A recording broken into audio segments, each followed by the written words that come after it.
মহিলাদের দুটি খারাপ গুণের কারণে, দুটি দোষের কারণে তারা জাহান্নামে সবচেয়ে বেশি যাবে বা বেশি যায়। এর ভিতরে একটা হলো তারা তুকফিরনাল লানা ও তাকফুরনাল আশির। তিনি বলেছেন, তোমরা মহিলারা বেশি বেশি করে লানত দাও, অভিশাপ দাও। এটা একটা রোগ।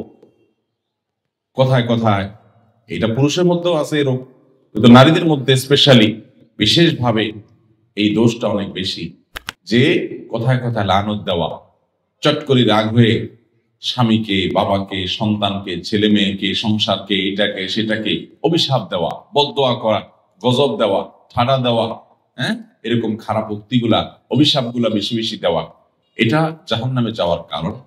আর আরেকটা হলো তাকফুরনাল আশির, স্বামীর নাশকরি করা। পুরুষদের মধ্যেও এই রোগ আছে। পুরুষও নাশকরি করলে তার ঠিকানা জাহান্নাম হবে, এতে কোনো সন্দেহ নাই। অনেক পুরুষ আছে যে তার মহিলা, তার স্ত্রীর সাথে তার সম্পর্ক ভালো, স্ত্রী সব দিক থেকে ভালো, একদিন একটু উল্টাপাল্টা হলে সে সাথে সাথে সারা বছরের সকল অবদানকে অস্বীকার করে। সারা বছর বেচারি যে ভালো ছিল এটা আর স্বীকার করে না।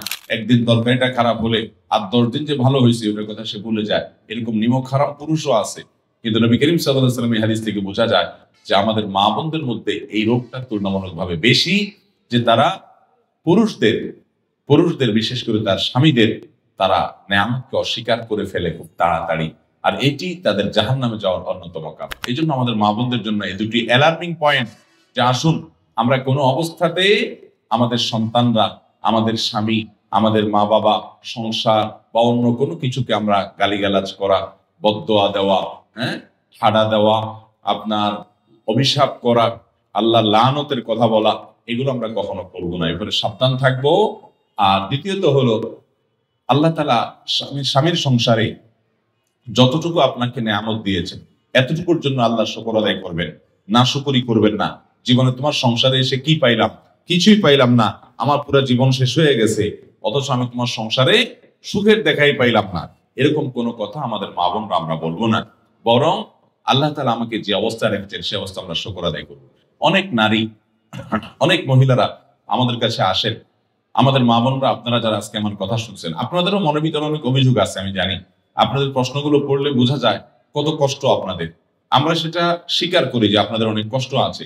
সেজন্য সকল মাহফিলে, সকল আলোচনায় আমরা পুরুষদেরকে আল্লাহর ভয় দেই, পুরুষদেরকে সতর্ক করি, পুরুষদেরকে জাহান্নাম থেকে বাঁচার জন্য আহ্বান করি, পুরুষদেরকে মহিলাদের অধিকার করে সচেতন করার জন্য আমরা সর্বদা সোচ্চার সবসময় কথা বলার চেষ্টা করি। কিন্তু আপনাদেরকে আজকে আমি পেয়েছি, আপনাদেরকে আমি বলতে চাই, আমার প্রিয় মা বোনেরা, ধরুন আপনার স্বামীটা অমানুষ, ধরুন আপনার শ্বশুরটা খারাপ মানুষ, ধরুন আপনার শাশুড়ি আপনার প্রতি জুলুম করে, ধরুন আপনার সংসারে আপনি সুখী না, কষ্টে আছেন।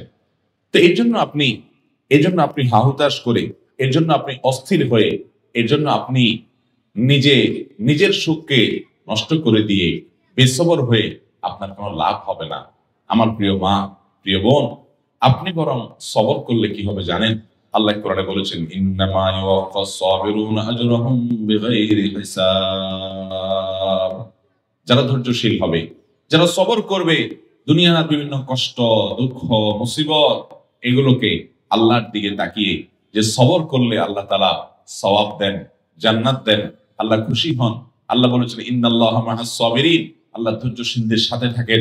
আল্লাহ বলেছেন, আল্লাহ ইউহিব্বুস সাবিরিন, তিনি ধৈর্যশীলদের পছন্দ করেন, ভালোবাসেন। ধৈর্যশীলদেরকে এত মর্যাদা আল্লাহ দিয়েছেন। আল্লাহর কাছ থেকে সওয়াবের আশায় যারা একটু ধৈর্য ধারণ করে, সবর করে, হজম করে নেয়, ঢোক গিলে নেয়, নিয়ন্ত্রণ করে নেয়, মেনে নেয়, মানায় নেয় নিজেকে, এই মানুষগুলো, তাদের সম্পর্কে আল্লাহ বলেছেন, ইন্নামা ইউওয়াফাস সাবিরুনা আজরাহুম বিগাইরি হিসাব। ধৈর্যশীলদের বিনিময় আল্লাহ রাব্বুল আলামিন হিসাব ছাড়া দিবেন। কোনো হিসাব করে আপনাদেরকে দিবেন না। যখন আপনি ধৈর্যশীল হবেন, যখন আপনি সবরকারী হবেন, আল্লাহ তাআলা আপনাকে ডাইরেক্ট দিয়ে দিবেন, কোনো হিসাব নিকাশ করে দিবেন না। আল্লাহর কাছ থেকে হিসাব নিকাশ করে জান্নাতে যাওয়া এত সোজা কাজ না। আল্লাহ যদি বিনা হিসাবে কাউকে জান্নাতে দেয় তাহলে সেটা সহজ। আর বিনা হিসাবে জান্নাতে যাওয়া, এই সৌভাগ্য অর্জন হবে সবরকারীদের, ধৈর্যশীলদের। আমার প্রিয় মা ও বোন, আপনার স্বামীটা অমানুষ, আপনার প্রতি জুলুম করে, আপনাকে গালিগালাজ করে, আপনার বাপমা তুলে কথা বলে, আপনাকে কষ্ট দেয়, আপনার বাপমার দিকে তাকায় না, শুধু নিজেরটাই বুঝে জুলুম অবিচার করে, হয়তো পরকিয়া করে, হয়তো সে অমানুষ, হয়তো সে খারাপ মানুষ, হয়তো সে আপনার কোনো হক আদায় করে না, হয়তো সে বন্ধু বান্ধব নিয়ে আড্ডা মারে, হয়তো সে সংসারের দিকে তাকায় না, হয়তো তার আর অনেক দোষ আছে, হয়তো আপনার শ্বশুর বাড়িতে আপনার ননদ দ্বারা আপনি কষ্ট পান, আপনার দেবর জুলুম করে, আপনার শ্বশুর অত্যাচার করে, শাশুড়ি বকাঝকা করে, যৌতুকের জন্য চাপ দেয়, নানান কারণে আপনার মনে কষ্ট আছে। আপনি অবশ্যই সেই কষ্ট দূরের জন্য যথাযথ নিয়মে চেষ্টা চালাবেন, মুরব্বীদের মাধ্যমে চেষ্টা চালাবেন, নিজে চেষ্টা চালাবেন, আল্লাহর কাছে দোয়া করবেন তাদেরকে হেদায়েত দেওয়ার জন্য। যদি সীমা লঙ্ঘন তারা করে ফেলে, অবিচার সীমা ছাড়া চলে যায়, তাহলে আপনি অবশ্যই বিচারের ব্যবস্থাও করতে পারেন। 30 বছর জুলুম সহ্য করেছেন, 40 বছর সংসারিক জীবনে জুলুম সহ্য করেছেন। এই তো আমার কাছে এমন নারীও এসেছেন, এসে মনের দুঃখে ফোনে এক ভদ্র মহিলা আমাকে বললেন যে হুজুর, মানুষের জীবনে দুঃখ থাকে একদিকে, আমাকে আল্লাহ সব দিক থেকে দুঃখের মধ্যে রেখেছেন, পরীক্ষার মধ্যে ফেলেছেন। কিভাবে? বললেন যে বাবার বাড়িতে কোনো ঠিকানা নাই যাওয়ার, এবং সেখানে থাকার কোনো ব্যবস্থা সুযোগ আমার নাই। স্বামী আমার অমানুষ যত রকম হতে পারে, পরকিয়া শুধু করে না, আমার ঘরে অন্য মেয়েদেরকে তাদের সাথে হারাম সম্পর্ক করে। একজন নারীর জন্য এটা কত বড় বেদনা। শুধু আমার ঘরে না, আমার কক্ষ থেকে আমাকে বের করে দিয়ে সেখানে সেটা দখল করে সে। এটা যে একজন মহিলার জন্য কত কষ্টের হুজুর, সেটা আপনাকে বলে বোঝানো যাবে। এরপরে বললেন যে আচ্ছা ভালো, স্বামীটা খারাপ গেল, আমি সবর করলাম, আমার ছেলে মেয়ে বড় হয়েছে। দুঃখের বিষয় হলো সেগুলোও অমানুষ, একটা আমাকে দেখতে পায় না, আমার গহনাগুলো নিয়ে চুরি করে বিক্রি করে ফেলে। ওরা দেশের বাইরে থাকে, ওদের টাকা পয়সার অভাব নাই, কিন্তু আমাকে মা হিসেবে তারা স্বীকৃতি পর্যন্ত দেয় না। এরকম স্বামী অমানুষ, সন্তানরাও অমানুষ, বাবার বাড়িতেও যাওয়ার জায়গা নাই, এরকম একটা জনম দুঃখী মানুষ আরেকটা আছে কিনা সমাজে আমি জানি না। ভদ্র মহিলা মনের দুঃখ আমাকে কথাগুলো বলতেছিলেন। ভাইরা আমার, আমি তাকেও বলেছি বল, আমি আপনার কষ্ট বুঝতে পেরেছি, আল্লাহ তাআলা আপনাকে ধরুন জনম দুঃখী করলেন, চিরদুঃখী করলেন, কোনো দিক থেকে আপনার সুখ হলো না।